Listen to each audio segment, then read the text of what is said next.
ஒருவருடைய வாழ்க்கையில் 1000 பிரச்சனைகள் இருந்தாலும் அவருடைய குடும்பத்தில் ஒற்றுமை மகிழ்ச்சி நிம்மதி என்று மூன்றும் நிலைத்திருந்தால் அந்த பிரச்சனைகள் எதுவும் பெரியதாக தெரியாது, அதை சமாளிக்கவும் வழி உண்டு. ஆனால் வெளியே எத்தனை சந்தோஷங்கள் இருந்தாலும் வீட்டிற்குள் ஒற்றுமையோ மகிழ்ச்சியோ இல்லையென்றால் அந்த விதமான வாழ்க்கை முழுமையற்றதாய் தவிக்க வைக்கும். அதனால்தான் குடும்ப ஒற்றுமையும் நிம்மதியும் இன்றைய காலகட்டத்தில் மிகவும் முக்கியமானவை. அந்த குடும்ப ஒற்றுமையை வலுப்படுத்தவும் பெண்களுக்கு தீர்க்க சுமங்கலி யோகம் உண்டாகவும் வழி செய்வதற்காகவே நாம் பாரம்பரியமாக கடைபிடித்து வரும் மிக பிரம்மாண்டமான ஆன்மீக விரதம்தான் கேதார கௌரி நோன்பு. சிவபெருமானும் பார்வதி தேவியும் அர்த்தநாரீஸ்வர அவதாரத்தில் ஒன்றிணைந்ததை நினைவுபடுத்தும் இந்த விரதத்தின் மூலம் கணவன் மனைவிக்கிடையிலான புரிதல் உணர்வு, சமமாக பங்கிட்டு கொள்ளும் மனப்பாங்கு, குடும்ப உறவுகளில் அமைதி ஆகியவை ஏற்படுகின்றன என்றும் நம் முன்னோர்கள் வலியுறுத்தியிருக்கிறார்கள்.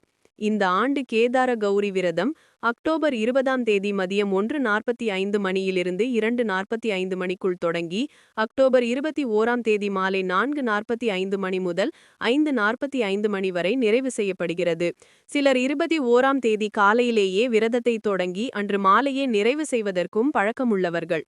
விரதம் முடிக்க வேண்டிய நேரத்தில் வீட்டில் உள்ள சிவபெருமானின் லிங்கம் அல்லது பழம் சிலை போன்றவற்றை நன்கு சுத்தம் செய்து சந்தனம் குங்குமம் வைத்து அவருக்கு முன் 21 அகல் விளக்குகளில் நல்லெண்ணெய் ஊற்றி பஞ்சுதிரியுடன் வடக்கு நோக்கி தீபம் ஏற்ற வேண்டும்.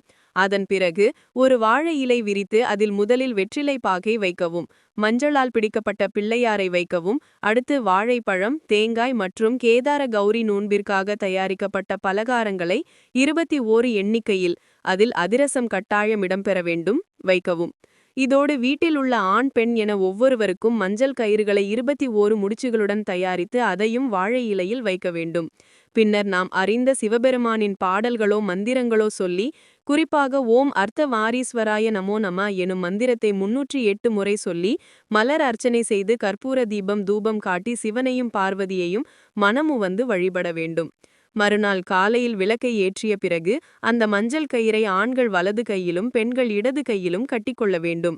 இவ்வாறு மிக எளிமையாக ஆனால் மிகுந்த நம்பிக்கையுடன் செய்யப்படும் இந்த கேதார கௌரி விரதம் குடும்பத்தில் அமைதி, ஒற்றுமை, மகிழ்ச்சி ஆகியவற்றை நிலைநிறுத்துவதோடு பெண்களுக்கு தீர்க்க சுமங்கலி யோகம் உண்டாக்கும்.